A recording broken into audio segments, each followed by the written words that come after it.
All right, good evening, everyone. We'll call it to order. It's now 6 o'clock. We'll call Board of Trustees business meeting to order. Today is Tuesday, March 26th.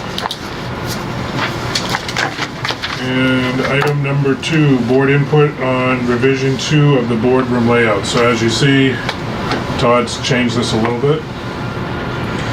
I'll let you speak, Todd. Sure. Blake came in and I had talked about setting it up facing that wall, and he said the aspect ratio on that camera can't handle anything being in that close. I'm going to give a preview of the course in GIS, but there's going to be a lot of other things we'll be able to do with the GIS to be able to keep the board updated on what's going on in the field. So in order to do that, we're going to move that door to the corner. This aspect works best because if we had a monitor there, everybody can see, and it's not between Bob's head and Dan's head. So this works best for the aspect ratio of the camera and the real estate that we have, because that wall is the perfect wall to be able to set up and have the monitor there. When we get to that point, which will be a few months, but when we have a monitor at that time, there's a line in on that camera. So if we're talking about something on the monitor, I'll be able to switch to the line and it'll show what's on the screen. So we're trying to slowly move up in technology, and the last iteration of this was an epic failure. I realized you people wanted to be able to face each other and see what's going on. So if it just made it hard to communicate with each other. Exactly. Yeah. So if being on the bias like this doesn't bother anybody, this is what we'll move forward with. I think this is fine. Yeah. So, approval of minutes for February 26th.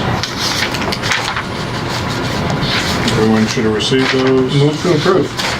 Second. Any comments? Hearing none. All those in favor? Aye. I'll sign it. Thank you very much, Dan. March financials. Dias, you're on. Our sales were up a bit for the month, and our expenses were down, and so we did very well against the budget for this month. And I had a couple of notes about the expenses. We're down from the budget in customer accounting and collections, because we sent out a notice to our customers last year that we didn't repeat for this year. And then for administrative expenses, we had a couple of timing issues. And so for our general liability and property insurance, we budgeted that for this month, and we paid it last month. And it's the same thing with workers' comp. So we paid it last month, but we budgeted it for this month. And so that means that for the month, we had a gain of $271,000. Our budget was to lose about $5,300. And so year to date, the bottom line, we're at 293, and our budget is 40. So we're doing pretty well for the first couple of months of the year. What's the other expenses entail? Other expenses are things like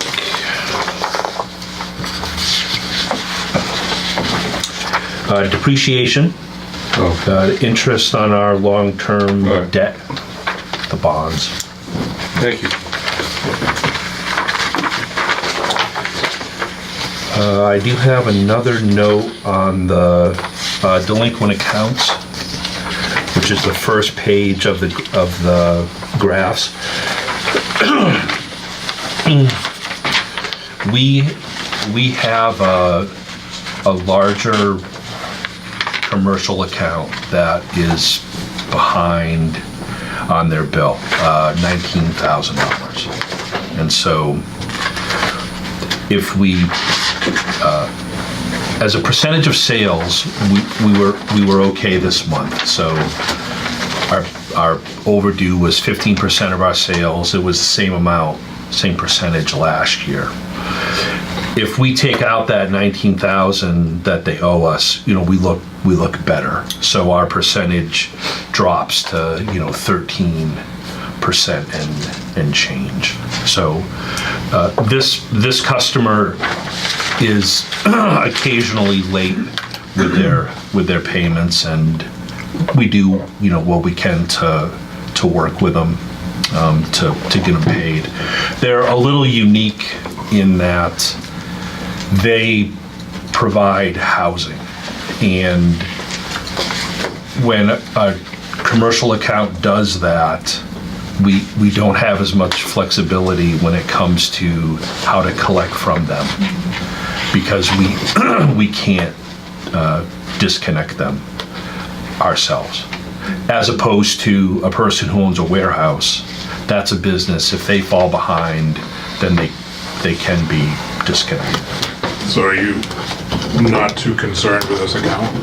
I'm not, just because looking at their account, they pay, but they're slow payers, and I think part of it is that they're part of a larger company, and so their bills are paid from a central location When their funding comes and... outside the state. Yeah.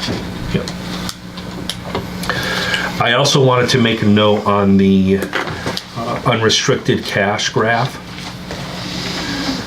to say that we sold the spare bucket truck in February, and we put that 15,000 into our capital reserve fund. So it went from 400 to 415. And with that, we have, you know, we have 39 days of cash. So we're still adhering to our plan of kind of this slow, gradual increase of reserves. And those were my notes for the financials. Question on the delinquent account. Have you done any further digging to ensure that they're not in a difficult financial situation themselves, or to inquire and express our concern that they're not paying on time? I understand they have a history of paying eventually and usually more or less on time, but that could quickly accumulate into an amount that we wouldn't want to be looking at. And I think somehow it might be prudent to do some homework and let them know that we're not happy about it. So we are in, you know, regular contact with them, and we do follow our protocol of sending them the dunning notice, if you will. That notice does contain language that says if your account continues to be delinquent, we'll petition the PUC to disconnect your service. And so everybody is plainly aware of, we're trying to collect from them and how important it is for them to pay their bill on time. Okay. Thank you. Can we make contact with the out-of-state parent company? Well, we already do that. And so we're in communication with their accounts payable department, because that's who we exchange information with. It's not so much on a local level as it is with their corporate office. Jay, do you have any other questions? No, thank you. Does anyone else? Do you have anything else, Matt? No, thank you. Does anyone else have any other questions? Hearing none. Item number 5, review of the KLPD course in GIS progress to date. Matt, on your way out, We're can you gonna have hit the to light? get you a slide on. We're gonna do a presentation. We're gonna pull the screen down. You're going home. Well, can I stay for this part? You can stay for the rest of it. This is, Matt's been, begging me to go home early, so I got him out of the financials. So this is just this is phase 1 of the rollout. It's gonna help me explain item 6 for the Ross Road project. That's on, so we just gotta get it to connect. Oh, there's the girls. Daddy kisses. Yeah. International TV. Right, exactly. Where did my So it's not picking it up. Well, your screen's, your computer's in the way of your projection. It still shouldn't be the girls though. Yeah, so It worked. yeah, well, it's at least getting from your computer, so I can just refresh it, I think. Yep.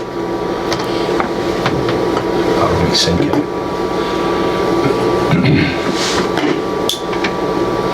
So this is the point of the monitor, is that we're going to not have to show my desktop and the girls on the desktop. It was just Shouldn't shut it down. working. So this is where Pick your screen. yeah, there you go.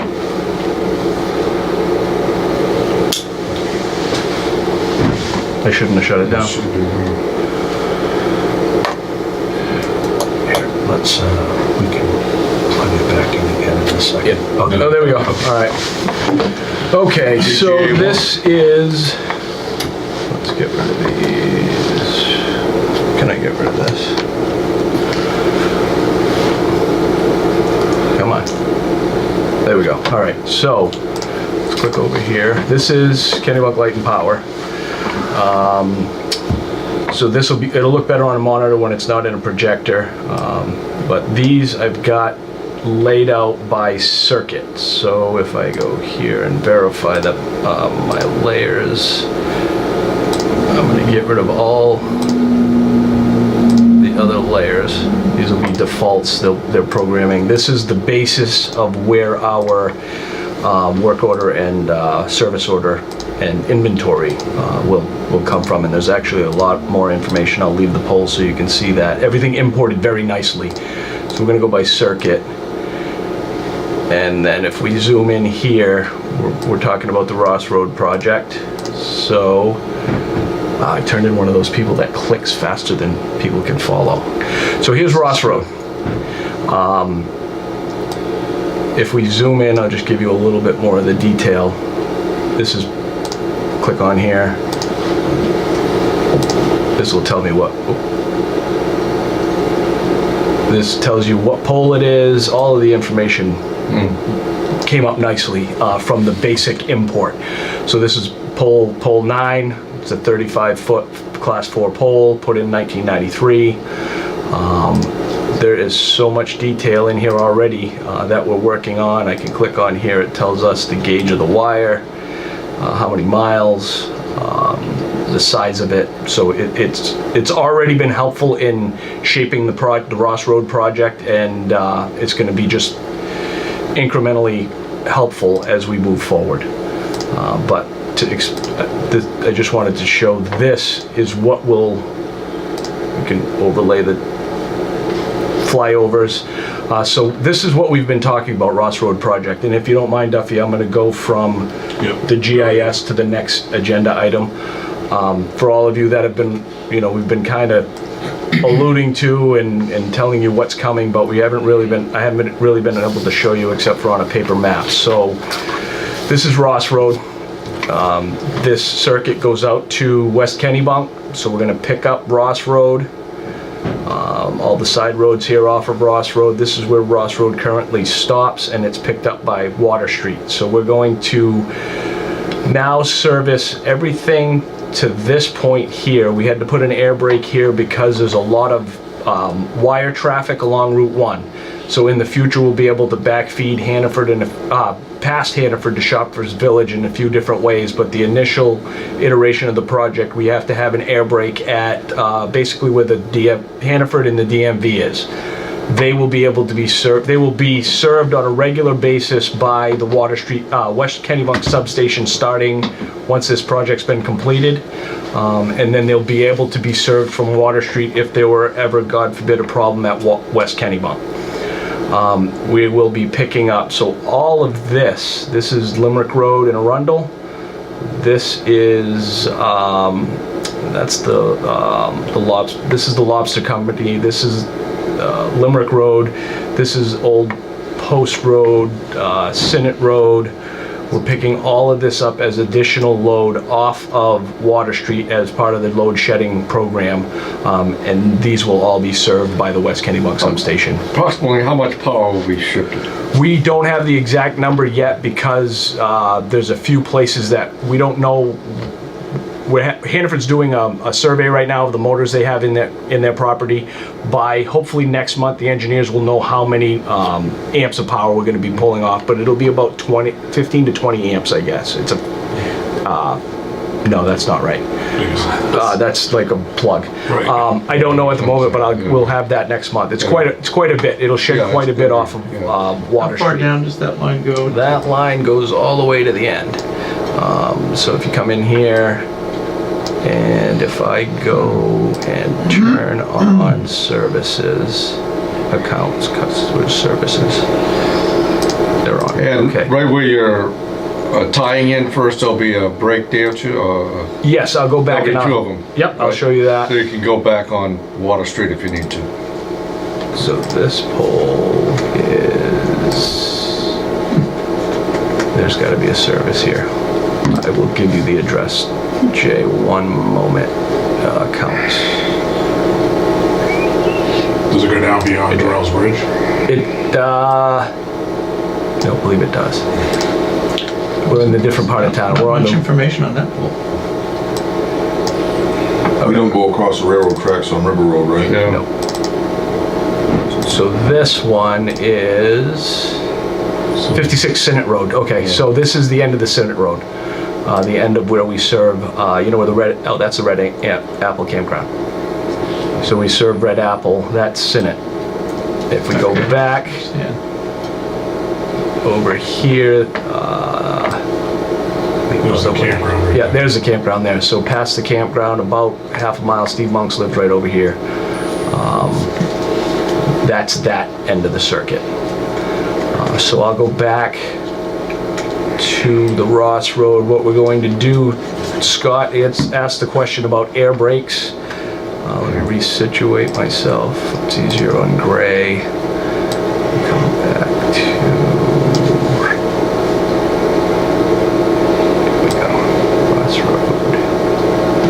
I still do it visually. So we'll have an air brake here, Scott, so that we can open, to have a visual open.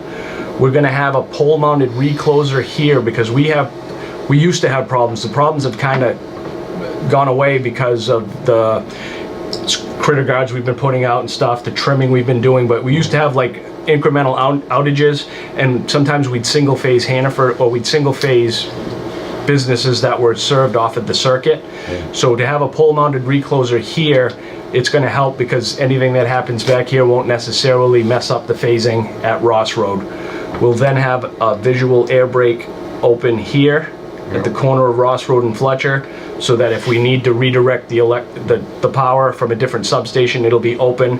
And then That's Route 1, isn't it? yes, Yeah, this no. is Ross Road. Did I say Fletcher? So I pretty meant much Route all 1. Ross Road will always be on West Kennebunk. Yeah, pretty much all of Ross Road, all of Arundel, and to the point of Hannaford will always be on West Kennebunk unless something happens. And there'll be a visual open air brake at Hannaford as well, so that anytime we need to redirect, everybody will be coordinated so we close in, open before we do any transfer of that power. And the only logistical issue we're dealing with right now is the Lobster Company, the phasing on their motors and their pumps. So we're doing that background work, so they're aware, they're gonna upgrade in-house, and we'll get everything taken care of on that end.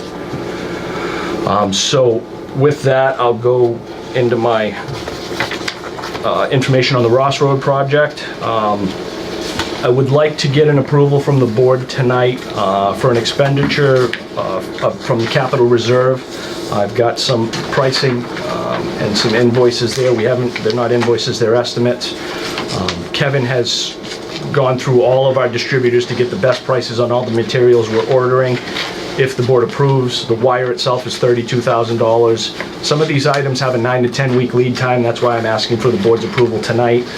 To date, the known expenses are $56,508.83. That's cross arms, that's anchors, that's insulators, that's fuses, that's pretty much everything there. I'm requesting for permission not to exceed $75,000 out of the capital expenditures account for ordering materials. The reason there's that additional amount there is that we're not sure of the exact price of that pole-mounted recloser. It's $5,000 to $9,000. We're not sure which model it will best suit our needs, as well as the air brakes. We don't have an exact cost on the air brakes, so I would ask that the board approve expenditure out of the capital account of not to exceed $75,000. That'll allow us to order everything we need to be ready for the job, considering the 9 to 10 week lead time for the 1.6 miles of wire, as well as that'll get us ahead of the curve as we go forward for the RFP, so that when we know the cost of the RFP, we'll have the materials. And Kevin has spoken to all of the people who are going to bid on the job, and they all do it in the same manner, so we'll have the wire cut to where they're going to put their trailers for whoever gets the job to pull the wire in. Is everything that's being done here, when it's all complete, will all of the affected areas be in three-phase power? Yes, yeah, there will be three-phase, because the end of the whole- line. Yep, absolutely, absolutely.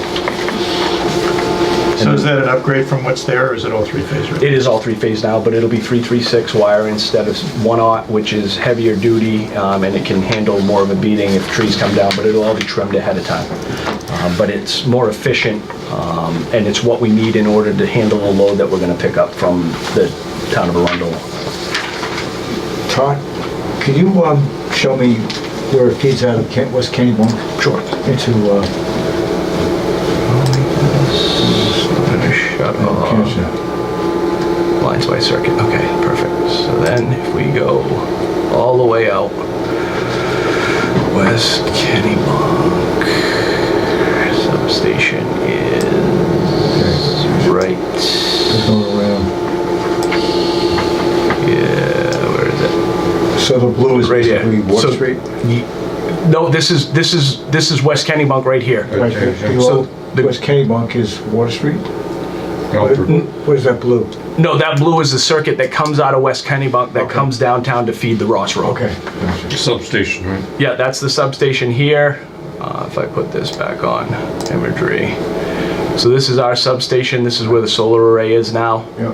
And then I can zoom back out and you can see the circuit. This is where the circuit, Okay. that blue circuit is the circuit that comes out of West Kennybunk and it'll feed Ross Road.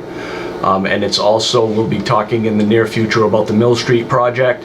That's another circuit that comes off that feed that will transfer more load over to West Kennybunk from Water Street.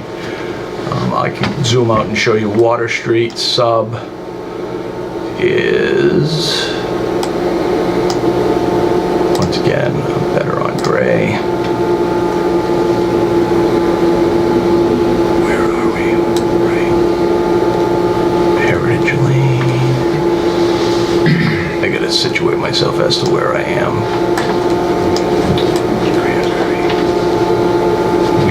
You've gone way too Well, I've far. gone too far. Yeah, Rachel Carlson, oh yeah. Yeah, you're down by me. So we want to be, and there's the river. Where do the circuits come out? I'll flag these in the future so I can catch Fletcher Street, Dane Street, Factory Water Street's right Pasture, there. Everything. right here. So this is the Water Street substation. Yeah, Water Street substation. And those are the circuits. So I'll explain that in a future meeting as to what we're gonna be pulling off of that once we've gone to the next level, and I'll be able to mark these up, so it'll be a lot easier for everybody to see. And where's the Mill Street job that we're talking about? Mill Street is where Dane Perkins is. So if you come up river.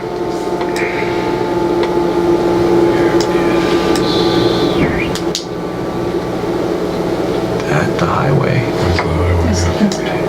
So we get over the highway and right here. This, no, that's 20 mil. No. That's Mill Street. Yeah, that's Mill Street. So the Mill Street project will currently, right here this is served, oh, if we get back over here. We dead end Water Street here. That's as far, I mean, we dead end West Kennebunk here. We have to upgrade this circuit. We'd come straight across here.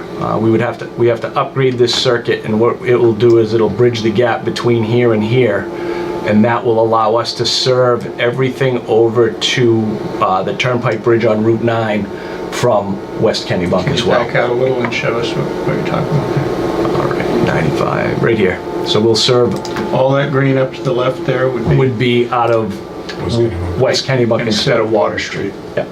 And that would also and it's take just us. that one little. You only going down that far? You wouldn't go all the way down? Well, we would stop at the Turnpike Bridge because it's a natural break in the way the load works right now.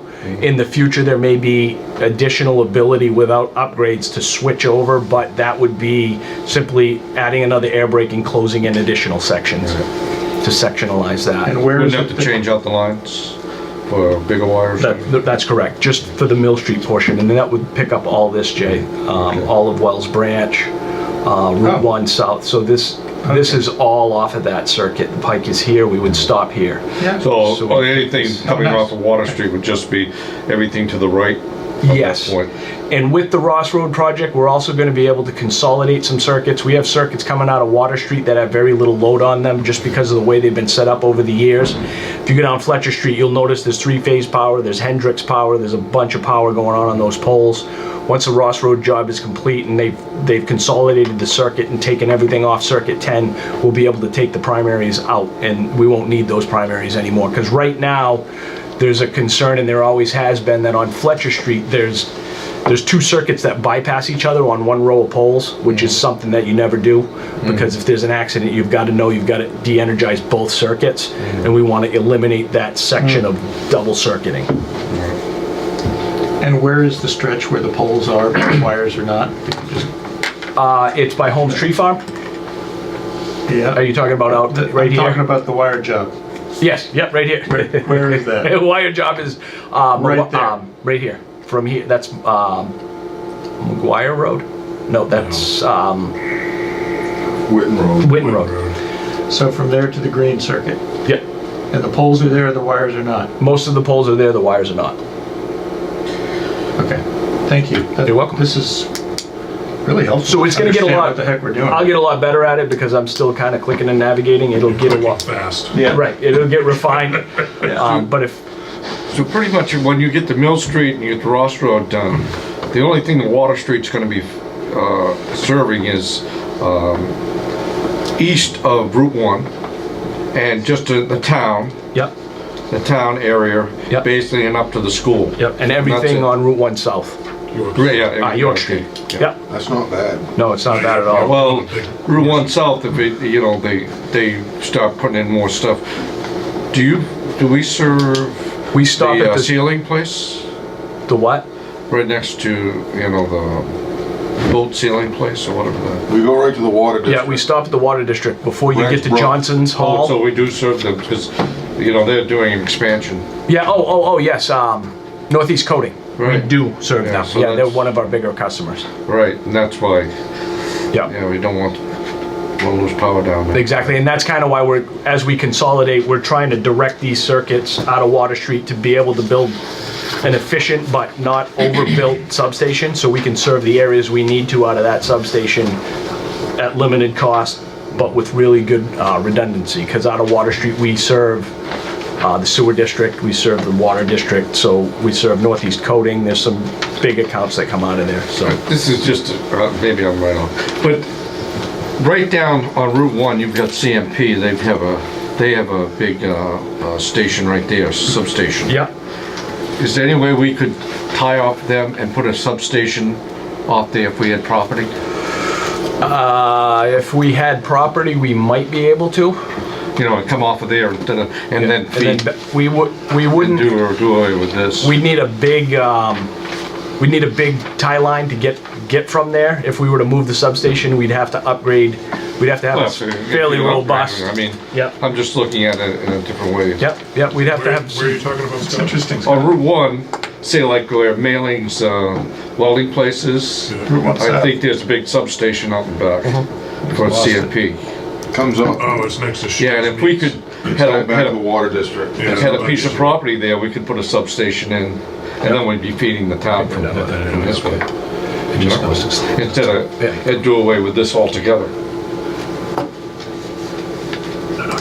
Well, the water district abuts that, maybe we can work something out with water. Oh, yeah, that would be perfect. You'll fix it tomorrow. Get us out of that wet zone. Right, exactly. Get us Get us out away from the road. And do away with this whole station down there. Right. If you're gonna spend money, you know, because you're gonna have to Not a bad rebuild idea. that state, well, CMP's gonna do their section As too. long as they have the 34.5 feed there that we can tap off of, then it might not be a bad idea. Be something Well, to look Something to at, look at for sure. Water district has got enough land over because there. then Right. we'd just be feeding down and have. And I think they're right on that corridor. I know they're right on that corridor. They are. Yeah, so, That station abuts the water district property. yep. Thinking outside the box, I like that. Are we okay with this? Anybody else have any maps? You wanna get a little, I'll tell you later what we were talking. anybody want more motion sickness? So are we almost at the point where we'll have a data dump and we can just look at a spreadsheet of all of our poles, all of our assets, Buy a piece of land. the value of everything we got? That's where we're working. And there's a substation, CMP, yeah, and tie into that, but it was substation. Shut it off. and Thank feed you. it in the back. Okay, so the first order of business on this is I'm gonna ask for a motion and a vote on the $75,000 request from capital reserve. Capital expenditures right now has $415,000. We estimated there'd be $250,000 into this project. I believe we're in striking distance of hitting that target. If the board approves the $75,000, we'll order the materials tomorrow and we'll issue the RFP. That's the next part of this agenda item. We'll issue the RFP by this week to get the project going. Now, just one question. Yep. Is this material cost in line with what the report said? Yes, absolutely. We've checked all our vendors. Okay. And This- secondly, you're looking over $100,000 in labor? It's hard to tell. I'm hoping not. I know some of these crews can do this job in 3 or 4 days, so if that's the case, then no. But we don't want to assume, I don't want to be too conservative in assuming it's not going to be, I would ballpark 100, and I don't think we're going to come in that high, but I don't want to tell the board we won't, and then they come in at 150. How many shutdowns are you gonna have to do to put in this? It'll be fairly streamlined. It'll be picking them off one at a time because they'll run the wire and then it'll be changing the taps. So Okay. it won't be a whole outage. There'll be one whole outage to connect and then it'll be jumping to tap. Yeah. So you're saying, what's the total cost on this? We don't know yet. The next Take a step will guess. tell it. If we're at 75, like 150, under 200, I think we'd be in good shape to do it. Gotcha, that's what I'm trying. There's a good chance we'll get Rossford done this. Yeah, and after at the end of this one, I'm gonna talk about Mill Street, because we're already taking inventory and getting things ready for that job, so we know the cost of the materials. Once we have a ballpark of what these guys are gonna, whoever wins comes in at per mile, per pole, we'll be able to break that down and estimate what that'll do for Mill Street, and then we'll be fast forwarding Mill Street. Would it be any cheaper if we bought some of the Mill Street air brakes and stuff? No, they don't give us No. bulk discounts. No. We're not that big. We'd have to buy, skids full. Wiring or whatever? Yeah. And the stuff that we're talking about ordering, the material, this has been gone over by engineers. Yes, oh, absolutely. Yeah, we work with SGC. They did worst case scenario testing on the poles, on the cross arms, on the size wire, on everything, and we're at 110%.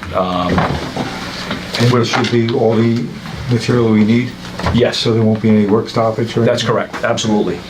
So 8 to 10 weeks? 8 to before we 10 get weeks for the material? wire and for the pole-mounted recloser and a few other items, and then we're ready to go. So by June. We're hoping. And you're looking at Yeah. doing it this summer, or? Whenever the guy, if the prices come in considerably lower, if we wait till fall, I'll come to the board and we'll make that decision. But we'll go whenever. They have to provide their own flaggers, they can redirect traffic, Right. then we can get it done. It might be better when school's out. Yeah, exactly. Question? Can you summarize for the board and maybe for the listening audience, the benefits of the project for us? The biggest benefit of the project is to take load off of the Water Street substation, which we're kind of, it's circa 1951, but the transformers are circa 1990s and 2000. But there's not a lot of space in the Water Street substation, so we're trying to make space so that it's accessible to work in there when we do need to work in there, but in the future to reduce the size of the substation that we need at Water Street in a reconstruction scenario, because we have excess capacity at West Kennebunk that is just sitting idle. So it'll reduce the load on Water Street. It will increase the redundancy for a good portion for the entirety of Arundel. The resiliency and the reliability will increase exponentially. So it's really to benefit our customers and get the most out of the assets that we have. Thank you. So need a motion. I'll make that motion. Second. Okay, so we have a motion to authorize the GM to purchase Up up to- to $75,000 Yes. for the equipment needed, materials for the Ross Road project. We have a motion and a second. Any further discussion? All those in favor? So passed. Thank you. And so the next part of this agenda item is that the RFP is ready, but, so we had SGC Engineering draft an RFP based on industry standards. One thing that Kevin brought to the attention of one of the people who might bid is that we have a crew here that would learn a lot by being able to help out. So something that's gonna go in as an addendum to the bid is if the firm is willing to utilize KLPD labor to give them some training and what they're willing to cut us for a break. So one of the contractors already said, we will define a per day amount that will give you and a per hour amount that will give you for your crew if they're available to help. And then at the end of the project, they'll reduce our cost by the amount. And it'll be really good experience because Justin and Ron are really the only two that have gotten any line building experience, because when they started here, we were doing the Hendrix circuit coming out of West Kennebunk, and they got amazing experience because it's things you don't do every day, but it's things that piecemeal you do every day. So it would help them to learn a lot. We've got Cody, who's an apprentice. He's learning a lot as it is, but it'd just be a real benefit to the we call them the kids. So they will be doing that kind of work to give us a bid as a bid spec of what they're willing to avoided costs for KLPD. I'm asking that the board approve the RFP without seeing it because it'll save some time. Like I said, we're kind of whittling it down here and there. We'll have it out, if not by Friday, by Monday, and we know there's at least 5 bidders who want to do the project, because Kevin's spoken to 5 different firms that have ridden the circuit. They know the job, they know what's coming up, but they haven't spoken dollar amounts. So not delaying for an approval of the written RFP helps me save a month. And so what I'd ask is that the board authorize me to issue an RFP for the construction project, the constructing and labor portion of this project. It'll come to the board at the April 30th meeting. I'll have the bids open by then, and I'll make a recommendation to the board as to who we'll go with, and the board can vote on it in the at the April meeting. So it sounds like you have already made that decision Well, before then. You're asking for the... I'm asking for the okay of the board to say yes, issue the RFP without reading it. Oh, yes. That's all I'm asking. Okay. Yeah. Have you or other members of your staff read the whole RFP and you're comfortable with it? Yes, we are. We helped And it was design prepared by We the helped- engineers? Yes, we helped design it. It's SGC's transmission and distribution unit that did the RFP. I'd make a motion to authorize the issuance of the RFP. Second. Any other discussion? All in favor? Thank you. Is that one. Item 7, board consideration of Water Street land swap. In your packet, you'll find Larry Karen used to own this property, and it was brought up a few times with him, according to Mark, and it never went anywhere. You'll see on the front is the actual proposal. On the back, you're gonna find a map You go out in the parking lot at some point. We can take a field trip if you want. This orange section is actually on the wrong parcel. So we park on this orange section of this property. This yellow section we don't use. Mr. Scontris bought Mr. Karen's property and they park. It's not laid out properly. They can't use our land. I'm very sorry. So that, the .26 in yellow is ours. Where are we? Okay, the exit over here by United Way. The red house with the barn that's falling down, right at the exit. Yeah. The house So for where's the sale? big piece of lot here? Yes, this box here is the United Way property. United Way's And then right the here. big box is us. Yeah, so this is the exit of the parking lot. Yeah, 33, yeah. Yeah, we own this piece of land, but we don't use it. So 291 is us. We also own this parcel. There was a building there. It was torn down. It was a fish. We bought that because we were looking at it for a future training Yes. facility.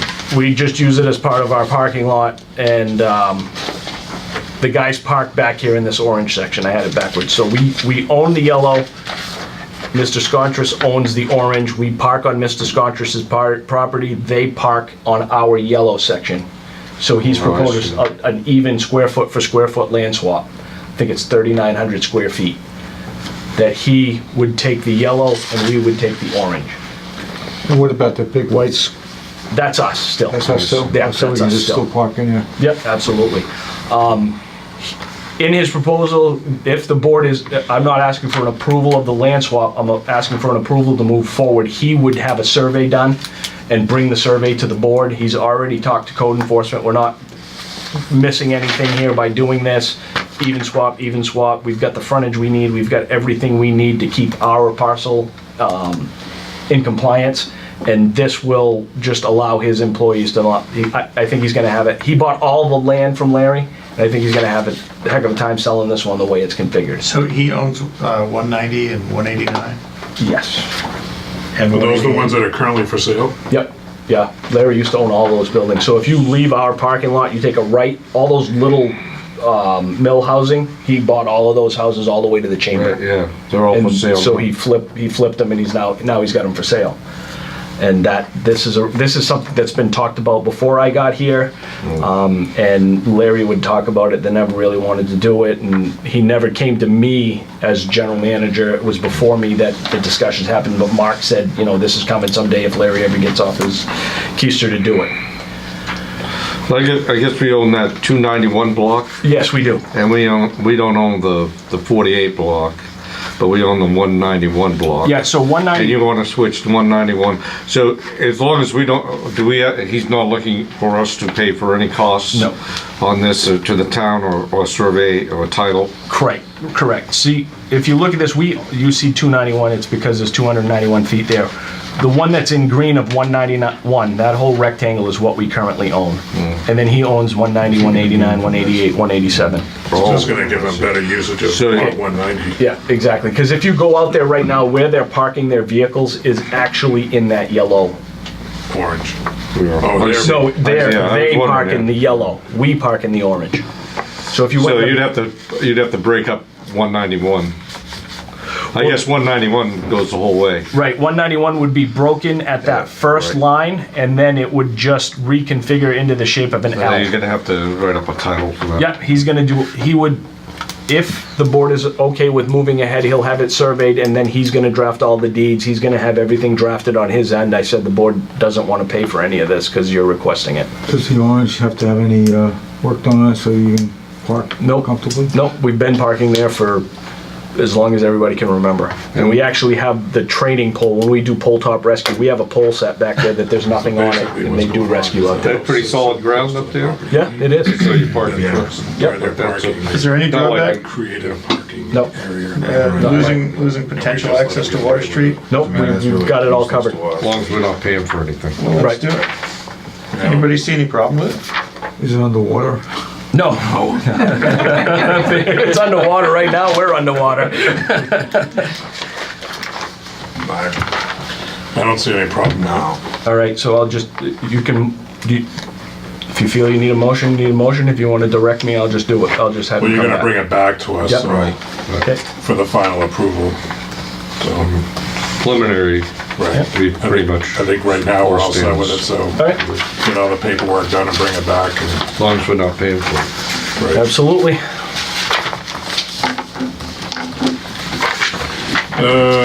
Item 8, discussion with the board reference solar array ribbon cutting. Anybody have grandiose plans for this event, or should we just go with, you know, they're gonna set up a tent, we invite the selectmen, we invite the board of trustees and the abutters and whoever else might straggle in. It'll be hour and a half, they'll give a presentation on the array, there'll be some water and sodas, and then everybody goes home. I had an idea of this grand, you know, funk railroad going on, but it's too much of a logistical nightmare. So right now it's scheduled for tentatively May 22nd. I don't think we're gonna hit that date because that's only if they get all their landscaping done. So it'll more than likely be beginning to middle of June. They're gonna start, they'll be back out after the roads are done being, postings come out off the roads, they'll be back out to do all the landscaping, clean up the lot. It'll look nice and pretty. We'll have a ribbon cutting and we'll go from there. Anybody we can invite that might actually be interested or learn something from it, or that might benefit us to have them know more about our district? Thinking maybe the Energy Committee of the legislature? Yeah, I would Maybe definitely, the governor? any of them. Yeah, we All can the way invite up. them, and I thought maybe the environmental club at the high school might be interested because Yeah. they are going to have a teaching part in this, so we could definitely Maybe extend Benoit it. from the PUC? Van Noy, Get on his Barry radar? Hobbins, we'll get everybody. Yeah. We can do that. We gonna have anybody speak, or are we just gonna? Next era will Cut speak, through. and I may speak, Okay. depending on if they have a Well, sound if you have the system or if I have governor to or yell. someone, you just shoot. Then we'll let They them don't speak. wanna I'll defer to You got them. a senator or a congressman. Then you don't need me to speak. Might even have the president. I think we still want you to speak. You're the general manager. I'll prepare a speech and keep it in my pocket in case I need it. I think so. Do we have a date? May 22nd is the tentative first date they set out, but it'll be more than likely June sometime, depending on when the okay. road postings come out. So don't worry I about it. There wouldn't- will be a tent set up with a Yep. little stage or something. Yep. Absolutely. And speakers. Yep. And I wouldn't, you know, totally clear your calendar for the 22nd yet, because like I said, the roads are still posted. They have to get, I told them, we don't want to do this until it's completely closed out, so it's got to be seeded, it's got to be, you know, the turf's got to be in, the boulders, the trees, everything. So we want to make sure, I don't want to rush it, but they're thinking May 22nd. I don't think it'll happen. But, You'll notify all news outlets. yep. Absolutely. All right, item number 9. Sounds good. Inform the board of the GM appointment to the NEPA Board of Directors. Todd and I have had a discussion over this. He's been attending these meetings, and the opportunity has come up for him to fill a spot on the NEPA board for a vacancy, and then the full term of the position will be coming right up behind it. And Todd would like to pursue that position. I think it's a great opportunity for Todd and also for the district and the benefits that it will bring to both. Todd, you wanna? Yeah, you pretty much summed it up. I mean, there's 21 board members, and the first meeting I went to, I've already learned so much and made so many contacts that it's definitely going to benefit me and the district. There's 4 meetings a year, quarterly meetings. If I'm required to stay overnight, NEPA pays for the accommodations, room and food. There's one additional meeting, which is the August annual conference, which is part of my contract anyway. They don't pay for that, but I have to be at it, which is, for the last 2 or 3 years, we've moved board meetings so I could attend. There's just so many people on that board that really can help with a lot of different issues we're dealing with. They need some assist. They're revamping their educational program. I've been in discussions with NEPA for quite some time about an internship program potentially. They're rewriting their board bylaws. They've got a lot of things that I think I could really help them with too. So I'm just looking for the board's blessing. Like Duffy said, the first term expires in August. Calvin Ames retired from Madison, and they always try to keep the same mix. So there's 2 board members from Maine. In August, with the board's blessing, I'd go for the 3-year. It's a 3-year term. And typically, I thought it was, one of these cutthroat things, but it's like a board of trustees who wants to do it. So what does this entail? say it's quarterly meetings Four for you? days? 4 days, yeah. 4 days that you normally be working here. Yeah, and I work remotely when I'm there anyway, so the last one was in Connecticut. I had a couple of conference calls before I left. I had to travel to Connecticut. I got there at 6. I was there till noon, and I was back at work. So however, the meeting's like 2.5, 3 hours. And I'm able to do all my other duties that I need to do, anything pressing while I'm there. Sounds like a cool thing. I'm More pretty knowledge. excited about it. And resources that you're gonna get. Yeah. Do you think at the same time we might want to consider backing down our participation in the larger organization? It's something that a lot of those board members are considering, and that is something that I will, well before, but it's something that we'll be considering this year in the budget because of the lobbying and the way that they are advocating. It's something that we're going to bring up and it'll be discussed. So you're looking at about 8 days a year Yeah, for you? yeah. Well, it's out of your time too. I don't think we need a If motion. that's what you want to do, I support it. Sounds great. The board. Yeah. Congratulations. Making sure there's no big pushback. Thank you very much. You're welcome. Item 10, General Manager's Report. Okay, 3 polls left to go on the Summer Street project, unless Brex finds more that were marked but missing. They had everything marked in the GPS, and Kevin said, so there's 3 poles left to be transferred. All the poles are set, but Kevin said he was walking it the other day and he found another circle on the ground when the snowbanks disappeared. So they might not have marked them all in the GIS when they went through and marked, so we've just got to go make sure we didn't miss any. But all 3 more poles. The guys have done a phenomenal job. And that's all been on straight time. Yep, absolutely. Pretty good. We found a reliable flagging company out of New Hampshire that has been absolutely phenomenal to work with. They set up, it's been a struggle to find flaggers that are worth their weight, and Right. these guys are really good. So it's been a really good project. Kevin's impressed. The guys are learning a lot, and they're actually proud of what's happened. The wintertime, they haven't done a project like that in a very long time, and kudos to those guys because they've done a great job. For the e-billing and online credit card payments, we've got 1,033 registered. We're looking for another 1,000 more before we start, singing and dancing, but 1,033 registered to get e-bills. We've collected $117,000 in credit card or debit card fees. That's $5,000 in fees that KLPD didn't have to eat. We hear a lot of complaints about it, or a lot of feedback. We get a lot of feedback on it. As I explained before, we created another way to pay online with a debit card because it's attached to a banking account. But $117,000 collected isn't that bad at all. The solar charging stations have been Hey, upgraded. before you jump to that, Sure. if I could just say one thing. I think we're doing the right thing, not doing what many businesses do, which is raise their prices to everyone in order to pay the fees on other people's credit cards. And it seems like to me that if we had,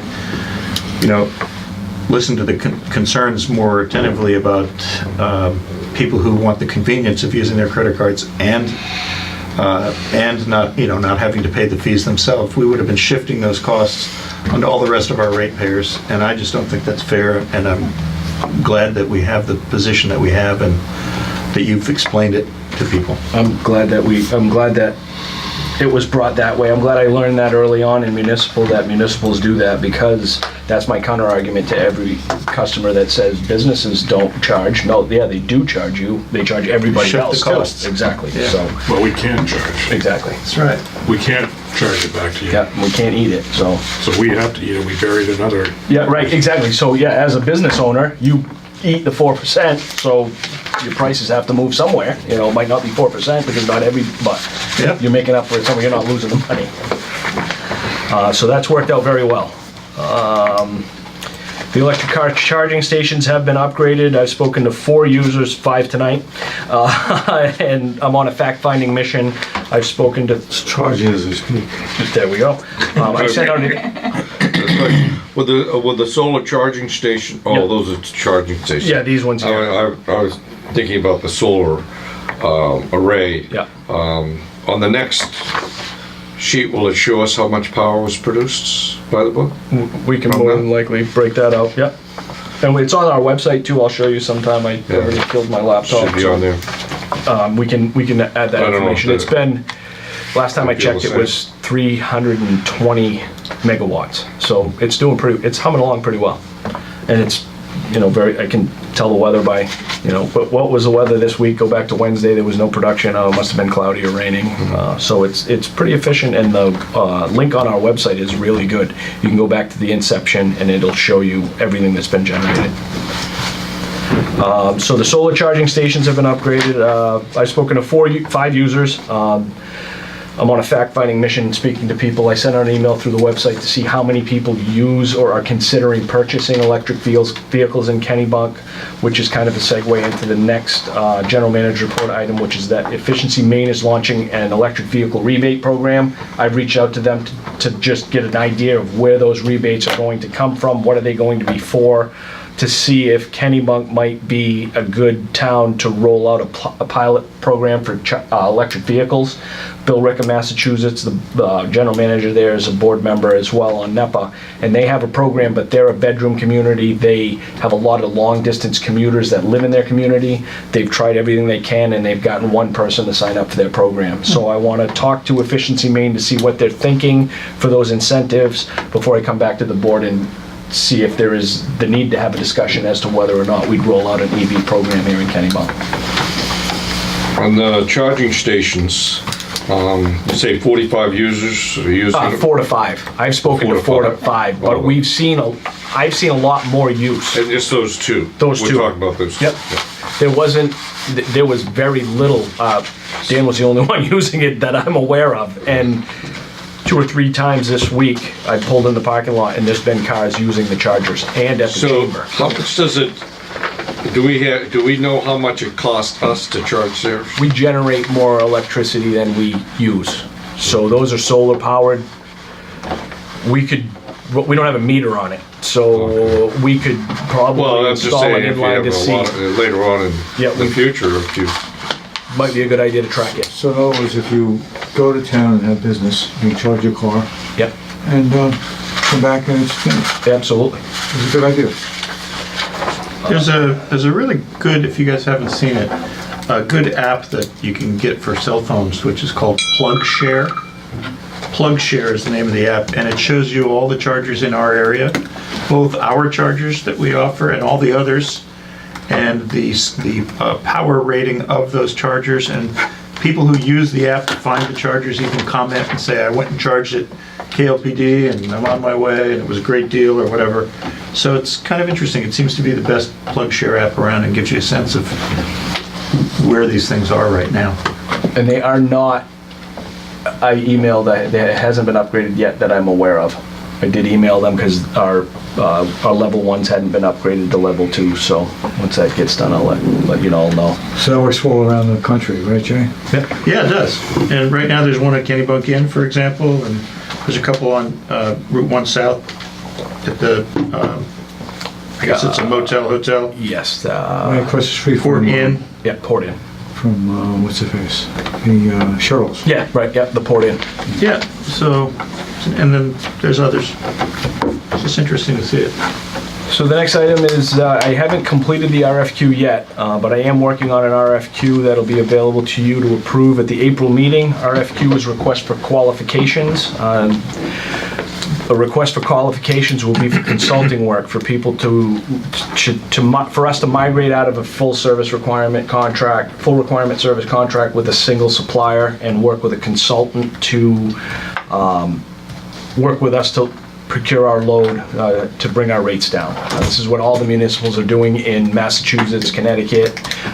It's kind of the way that the industry is going because single sourcing suppliers isn't it fell out of grace a few years ago. So I'm developing in conjunction with, I've got other municipals that have done that. I'm gonna fine tune our RFQ for what we need. I'll bring that to the board. What we'll be looking for is procuring our energy, tracking our load, trying to reduce our load so that our forward capacity costs go down, a la carte services such as additional green power for our customers should they desire it. Planning, we'll get to the strategic planning and the long-term planning. That'll be kind of an a la carte service that a lot of these companies offer. There's a lot of them out there. I had spoken to one, and then another contacted me, and then another contacted me, so I decided to tell everybody to hold off. We're gonna get an RFQ. That'll get faces in front of us. We'll ask for specific things that they can do and for them to prove that they have the resources to do them. Those resources will come back, I'll read through them, Matt will go through them with me, bring them to the board, recommendations. Some of them won't make the cut, others will. The ones that make the cut will invite to trustees meetings so that there can be a Q&A period to see if it's a fit. Once we've selected 3 or 4 of those that respond to the request for qualifications, we'll do a request for proposals that'll do all of the pricing so that we know what it'll cost us. But speaking to all of the municipals that I've spoken to, they have, the cost of the consultant is well worth it, and their rates have gone down by doing it. So, and they've been able to add more services to create more green power if that's desired. There's just, it all makes sense. Time of use possibilities? Nobody's using time of use. They look at me like I'm crazy when Really? when I talk about time of use, but I'm driving that question home. They look at me like, Might be a harebrained idea. It might just seems like it makes sense. It worked in the 80s. Pay to take power at night. I'm sorry? Cost, yeah. I don't know yet. There'll be no cost for the qualifications, and then I can get some ballparks, but I don't want to taint the bidding by putting ballparks out there, so we'll get that to the board. It'll be less than we're paying now, I'm pretty sure. So you're looking at this next meeting? Next meeting for the request for qualifications, the board will go over it, we'll So issue we'll it, know then. and then we'll move from there. All right. Board liaisons, I'm gonna delay this meeting, this agenda item. The idea for liaisons came from Scott's very adept at working on the hydros, Jay's very adept at energy policy. Bob, I had a job for you and it's gone now because all of our streetlights have been replaced or fixed, and the Ross Road project's going, so I'm gonna work on that a little bit more before I give you each what I think I'd like you to do, to work So with you're trying to me. get more work out of us. is that- Exactly. Well, Duffy's the president, so he already works hard enough. But Jay, you know, you've got untapped resources that you're really itching to use. Said something about retirees running the world, didn't you? What about the tree cutting or anything like that? Update on tree cutting, they started Monday. There's a new crew. They hadn't read the spec. They were shelving. They started over today, so they're gonna go back and recut what they've done, and I'll give you updates on a monthly basis after that. And you gonna give an update on the hydro? On the hydro, yes, Dane Perkins is running. Twine Mill, we're doping out. Kesslin, I met with, and I've got to have an ask after this. So Dane Perkins is running and has been until it runs out of water, then we shut it off, until it runs out of water, then we shut it off. So that's going well. We're going top of the board, top of concrete, which is where we need to operate. We don't drop below the concrete.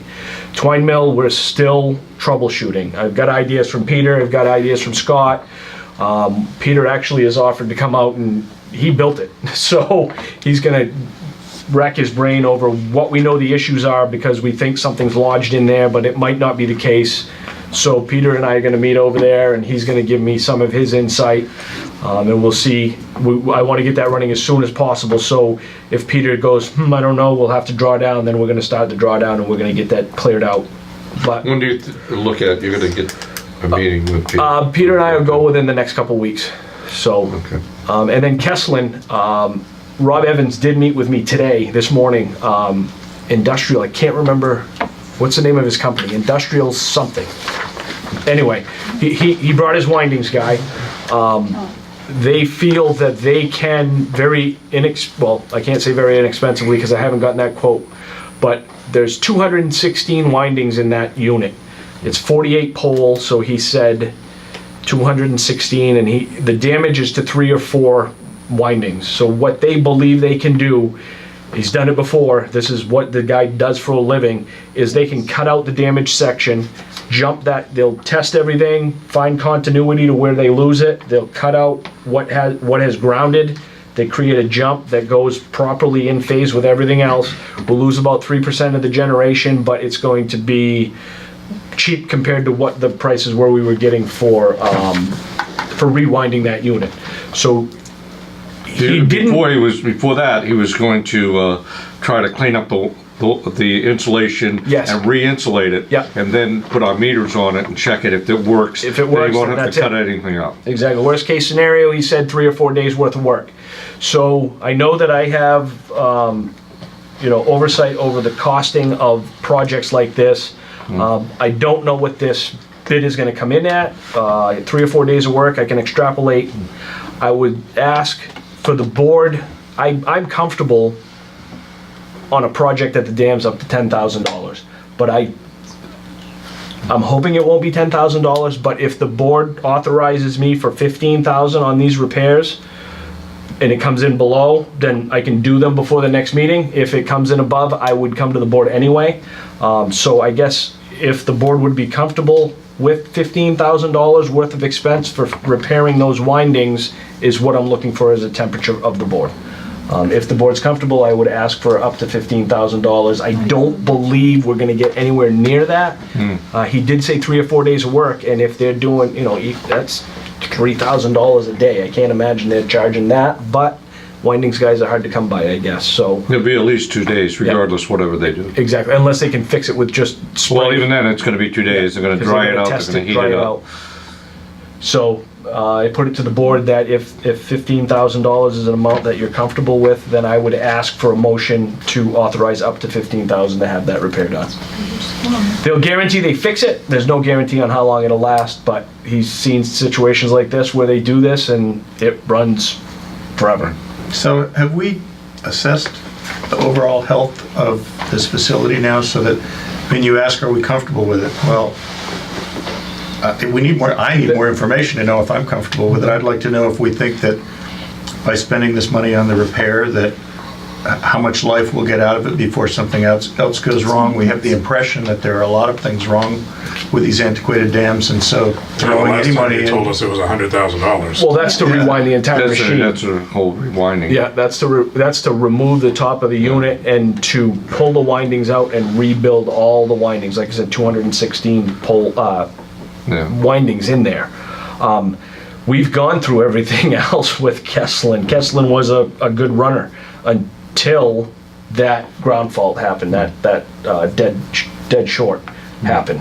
It ran Yeah. regularly. Yeah. We can't. Well, I mean, just to be clear. Yeah. I No, absolutely. personally, and Yeah, I he think did all the- mention it looked at, like the insulators between the wires looked good. Yeah. The insulation was what it was. I mean, it's not like it's ratty or anything, it's still there. Yeah. I think if he gets in there and he's like, I told him, you gotta be straight up with us. Rob is the guy that And owns he's the also company. gonna get his meter in there Yeah. and check the, And he he's said, gonna, once he tests, if he realizes that there's more windings that are gone than would be worth doing anything, he'll tell us straight up. I told Rob, give us 1 day to do the testing and see. And if you come to a point where you're like, 50% of these windings aren't any good, he'll tell us straight up, we can't do this job. So everything else at Kesslin is as up to snuff as it can be. I mean, we've installed the fire and heat detection system. It's got all, it wants to run, it's just the windings won't let it. So if we got the thing running, how much time do you think, let's say we had to pay $15,000. Yeah. How much electricity would we make? he's coming in next week. Yeah, in the 3 years that we have remaining, I would have to go back to the history and see. Albert might have it right in his pocket. Do you have that spreadsheet, Albert? Well, I'll bring it up when I share with you. Okay. Yeah, then I don't have it. I would just like to know that we've got a good payback Yeah. on our expenses. I would personally like nothing more than to see our hydro dams functioning while they're there, because we have ongoing expenses we're charging against them, and right now we're getting zero. Absolutely. So it doesn't make any financial sense to let them sit there. Yep. But it also doesn't make financial sense to throw money in if we are not relatively sure that it's not good money after bad. So I don't know how you get to that that confidence, but if the facilities, each one that we're going to spend money on Yeah. has been I looked think- at fairly closely, and we have a good sense of what's wrong, Yeah. and what the likelihood of what else will go wrong, and then we can make it, then I would feel comfortable making a judgment about how much should we spend, but right now, I don't feel like I have the information to Okay. know if it's a good idea or not. What do you, Well, somebody's gonna get in there and do the Right, metering. I'm not gonna stake my career on it, but if the windings are repairable for that 10 to 15,000 or Okay. 5 to 10,000, I believe they will run and produce, depending on what Mother Nature does to us, but they will Sure. produce as they have in the past. Kesslin has been, For the remainder of the license, you think? I would hope so. I would think I so. say do it. That sounds like a reasonable deal. Yeah, absolutely. I say do it. And just with the metering and doing, he's gonna be measuring between the wires and the coils and ground. And that's gonna tell the insulation. Yeah. And if at that Well, point that's he's like, he's gonna then I'll know. be like, no, we gotta call it off. If he says, It's gonna be rewound. no, but hold on, Albert, we're still in board discussion. Oh, okay, sorry. So is there anything else that you need from us? What's your limit before you need our approval? my limit's 20,000 before I need approval, before something needs to go out to bid. This is 15. So you're in your purview. right I'm in now. my purview, but It's within our budget. yeah, it is within our budget. Right, so you're basically just letting us know about it. Absolutely. Right, And you think it's a good idea? I do. I do. I agree. It's in your Alright. purview, so you don't need our authority to do it, you just more or less Perfect. inform. I just basically want You want us to vote on it? Nope. No, we don't need to vote on it, it's in his purview. Albert, did you have something to add to it? Yeah, in 2017, Kesslin, Twine Mill, and Dane Perkins all ran the same number of months.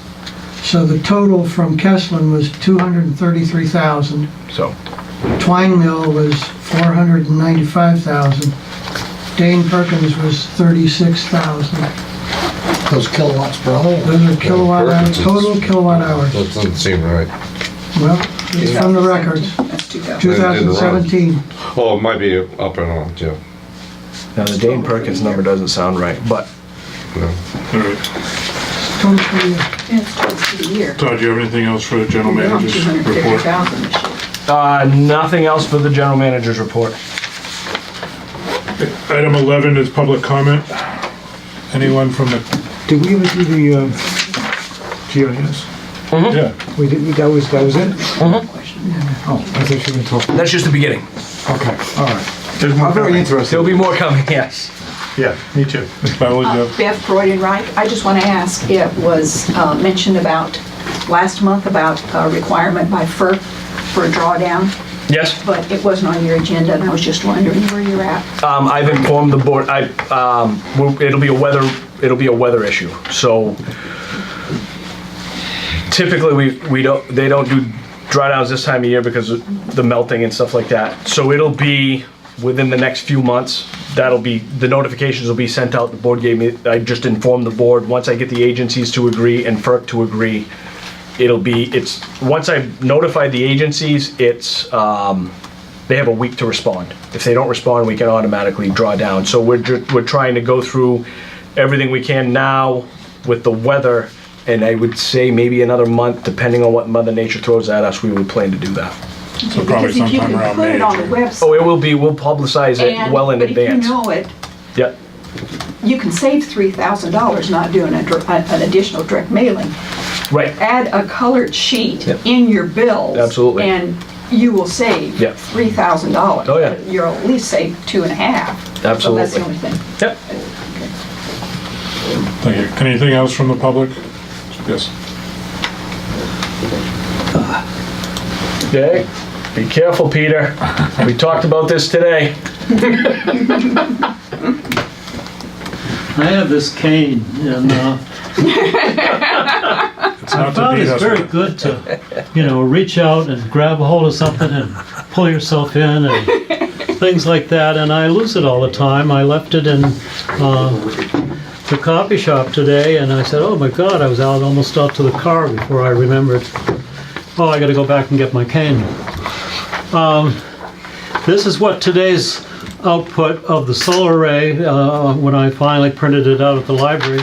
And you can take that and put it on your desk and say, I have it on my desk, live time, Peter. I should have showed you. I should have showed you that today. Jeez. Sorry about that. maybe you could pass these around that side. That's one's for Matt there. And there's 3, I think, on this side for this side of the table up to Bob. Hit at Dane Perkins. This is Dane Perkins. Todd and I talked about this today, and some of this is probably a repetition, but that's a picture of what it looks like when you look down in the pit, and all those little pieces down there are the tops of the wicket gates with the bull ring operating the wicket gates, and you can see obviously that even there's a couple of footprints here at the bottom of the ladder. So it obviously needs a little assistance. So I wrote up a very short thing just to say something, because I wouldn't like to come all this way and not say something. And so this is a way forward, question mark. There is precious time left prior to the final negotiations for a way forward with America First Hydro and the saving of hydroelectric generation at the 3 plants of the Lower Mousom project. The crux of the matter lies in the process of achieving production as stipulated in America First Hydro's offer of a power purchase agreement at the 3 plants. Dane Perkins and the twine mill seem doable, as the steps needed seem possible at this time if action is taken. Kesselin is the big question, and all the alternatives yet to be evaluated. Naturally, those of us on the outside of the closed door negotiations are really playing a guessing game as to the alternatives that have been brought forward and those that may yet be brought to light.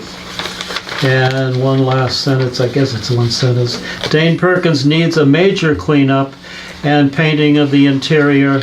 The result would be a morale booster as well as a worthwhile step to minimize contaminants affecting the sensitive carbon brushes on the exciter and the blade control, etc., and the innumerable bearings and relays. So the very simple way that I came up with for taking care of this picture here would be to have a person who has one of these trucks for pumping out septic tanks to come and just remove all of that. And so this will be a washing down and a sucking out and into the truck, and it's gone. I haven't gone to anybody for an estimate, but I think it could be quite small compared to sending anybody down there and working at it like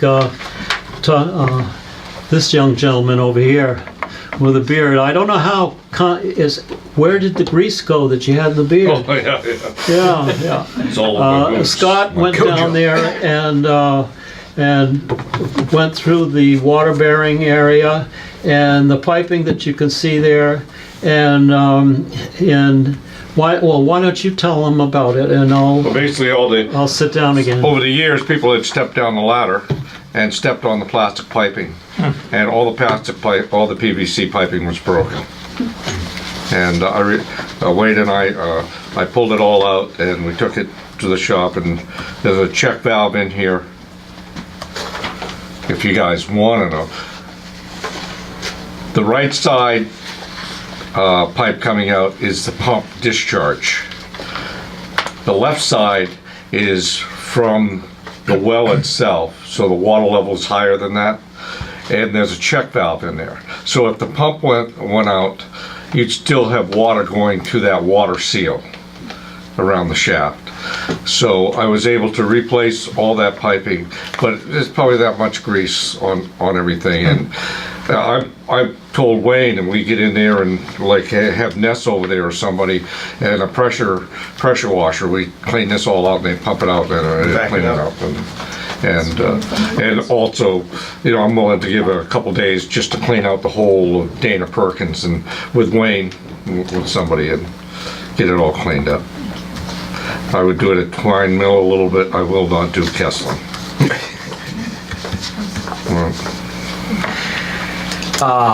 It'll be Clean Harbors, but Nest can't. I mean, in the oil. summertime, when But you, yeah. you know, when you do. Well, under advisement. I would say Nest would be under $300. I don't think Nest can do it because it's oil. Contaminant. I think Well, you might want- Clean yeah. Harbors would have to do it. Maybe. But I can ask Nest. Yeah, I don't, Clean Harbor, I don't know how much it would be. Yeah, I would say if it's Clean Harbors, the price goes up quite a bit more, but I'll ask, I can Then they ask would- them. I would, Yeah, they would they can do go in there everything. and they would pressure wash it out. and Yep. clean it. Peter, did you have anything else? No, I think that's fine. I think everybody's a little bit up to speed and possibly a little more uplifting for the future anyway. Albert? Yeah, Not much sunshine coming in. Boy, that thing put out today. I recall that in the last meeting, we were talking about the Wright-Pierce report as an analysis of costs we might face under various options. Since then, we've had a complete different option, and that was America First Hydro, which I have a copy of their October 15, 2018 proposal. What I thought of today, and that's why I'm not ready to present it, is I have a spreadsheet that I've kept, and on this particular spreadsheet, I'm calling Alternative 5. America First Hydro seeks a new license with KLPD owning the dams. If I might work with Todd and Matt, and the copy that I have of the October 15, 2018 proposal, I'd like to break this down into who pays what over a cost analysis as another option to look at how we understand what the future might bring for both of us. I don't know that we have enough right now from American First Hydro to, Well, I don't have the latest from America First Hydro, but I have the October 15th, that's a starting point. well, you have the same as we have. Okay. Well, I want to see if there's some way we can move it along. Seems like we always welcome suggestions from the public. If he has suggestions, he might want to submit to the general manager. Yeah, but I don't know how much time is that gonna take, Albert? I'm just concerned about staff's time It and, started, I started it today, did 2 hours. If I spent half hour with Scott and Matt, just to Scott. see, Todd and Matt? Todd and Matt, sorry. Scott's so busy already. I don't anticipate more than a half hour of consultation from them to see if it makes sense. I can give you half an hour, Albert. And Matt? Maybe even an hour. Matt might be a little more difficult. You gotta make an appointment though. I'll see about his fiancée.